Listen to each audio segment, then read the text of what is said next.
अजय, मुझे तुमसे एक जरूरी बात करनी है। हाँ मोनिशा, बोलो ना, क्या बात है? अजय, वो मैं कह रही थी कि मुझे बच्चा चाहिए।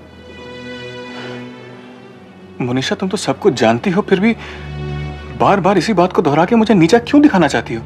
मैं तुम्हें नीचा नहीं दिखाना चाहती हूँ अजय, लेकिन अगर हमारे घर में बच्चा हो तो कितना अच्छा लगेगा, हमारे घर में रौनक आ जाएगी।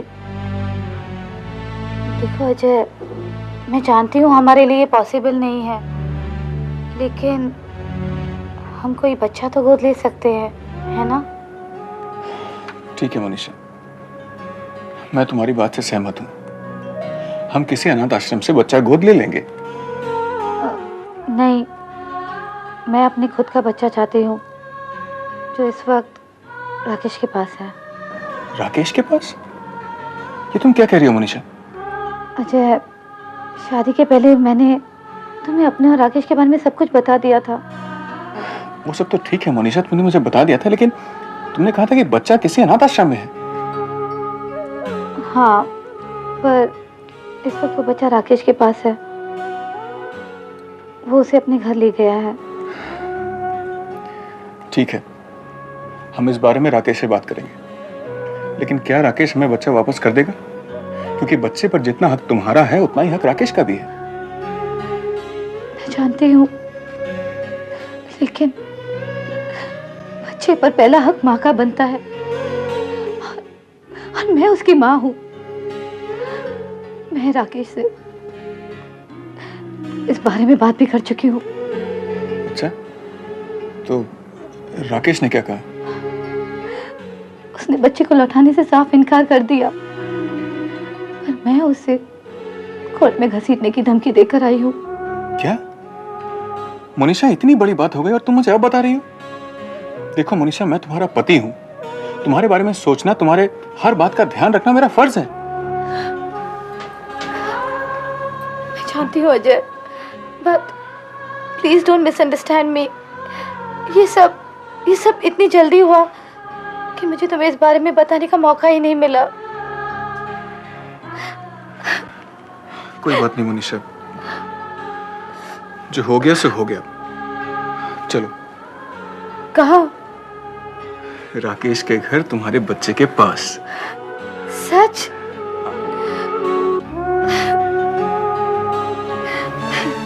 दो साल में एक भी बार तुमने अनिकेत को देखने या उसके बारे में पूछने की कोशिश नहीं की, और आज अचानक माँ बनकर हक जताने आई हो।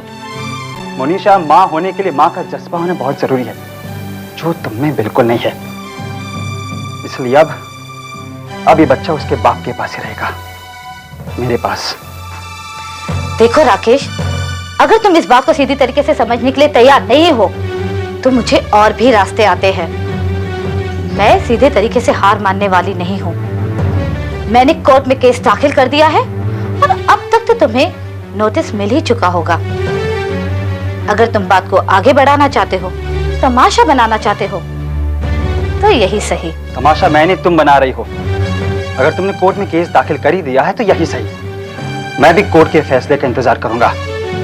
हमारी अगली मुलाकात अब कोर्ट में ही होगी, लेकिन आइंदा मेरे घर में कदम रखने की हिम्मत मत करना। Now get out. चलो अजय।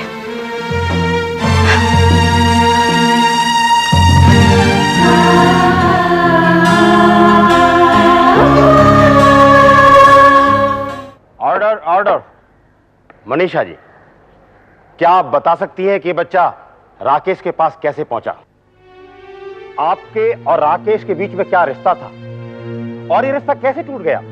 राकेश और मैं एक दूसरे को प्यार करते थे, लेकिन मेरे पापा नहीं चाहते थे कि मेरी शादी राकेश के साथ हो। क्यों? ऐसी कौन सी बात थी कि जिसकी वजह से आपके पिताजी आपके साथ राकेश की शादी नहीं करना चाहते थे?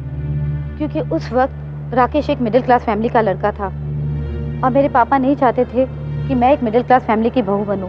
क्या आप मुझे बताएंगे कि आपने इस बच्चे को अनाथ आश्रम में क्यों रखा? ऐसी क्या वजह थी? मैंने बच्चे को अनाथ आश्रम में नहीं छोड़ा था, बल्कि उस बच्चे को राकेश के हवाले किया था। ये झूठ है योर ऑनर। ऑर्डर ऑर्डर, आपको बोलने का वक्त दिया जाएगा। ये बच्चा आपके पास भी रह सकता था, आपने इस बच्चे को अपने पास रखा क्यों नहीं? जज साहब, 2 साल पहले जब मुझे बच्चा हुआ तब मैं शादीशुदा नहीं थी और परिवार के डर की वजह से मैं बच्चे को अपने घर नहीं लेकर जा सकती थी। लेकिन राकेश ने मुझे आश्वासन दिया कि वो बच्चे को संभालेगा और राकेश पर भरोसा करके मैंने बच्चा राकेश के हवाले कर दिया। लेकिन अब मुझे 2 साल बाद पता चला कि राकेश ने बच्चे को अनाथ आश्रम में छोड़ दिया था और अगर मैं बच्चे को अपने घर ले जाती तो मेरे परिवार वालों का नाम बदनाम हो जाता। आखिर मैं एक कुंवारी माँ जो थी। योर ऑनर, ये पॉइंट नोट किया जाए कि मनीषा जी ने अपनी इज्जत को सोचकर अपने बच्चे को अपने पास ही रखा और आज यही औरत अपने बच्चे को हासिल करने के लिए कोर्ट तक आई है। That's all your honour. Your witness please. Your honour, मैं मिस्टर राकेश से कुछ सवाल पूछना चाहता हूं। इजाजत है। Thank you your honour.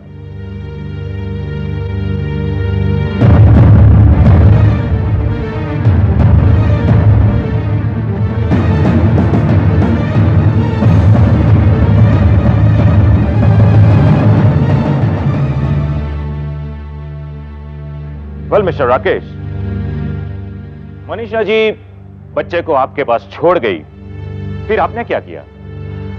Your honour, Munisha उस बच्चे को मेरे पास छोड़कर नहीं गई थी, वो उस बच्चे को अनाथ आश्रम में छोड़कर गई थी। वो तो शादी के बाद सुहासी उस बच्चे को घर में लेकर आई थी। बच्चा 2 साल से अनाथ आश्रम में पल रहा है, ये आप जानते हैं, तब आपको उसकी याद नहीं आई? और आज ये अचानक बच्चे पे इतना प्यार कैसे उमड़ा है? ऐसी बात नहीं है, आप प्लीज समझने की कोशिश कीजिए। शादी से पहले उस बच्चे को मेरे साथ घर में रखना मेरे लिए बहुत मुश्किल था, लेकिन हर महीने अनिकेत से मिलने में अनाथ आश्रम जाया करता था।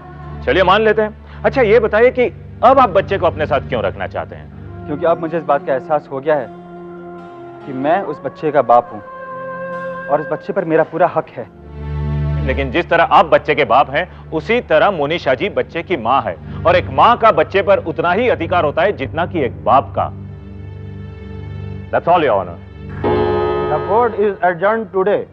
बाकी की कार्रवाई कल होगी।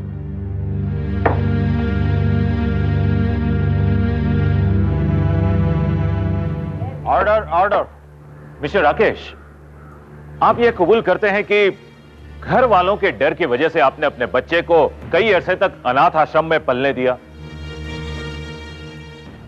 जवाब दीजिए मिस्टर राकेश, हां या ना? हाँ। Point to be noted your honour. घर वालों के डर की वजह से इन्होंने अपने बच्चे को कई अरसे तक अनाथ आश्रम में पलने दिया, जबकि मोनिशा जी ने अपने बच्चे का कब्जा इन्हें सौंपा था। By the way mister Rakesh, बच्चे के साथ आपका रिश्ता क्या है? मैं उस बच्चे का बाप हूं। एग्जैक्टली, जैसे आप बच्चे के बाप हैं, उसी तरह मोनिशा जी बच्चे की मां है। और योर ऑनर, आप भी अच्छी तरह जानते हैं कि कानून के मुताबिक जब तक बच्चा 7 साल का नहीं हो जाता, अपनी मां के पास ही रहता है। इसलिए अदालत से मेरी ये गुजारिश है कि मोनिशा जी को बच्चे का कब्जा सौंपकर बच्चे के साथ सही न्याय किया जाए। That's all your honour. Mister Sharma, इस बारे में आपको कुछ कहना है? No your honour.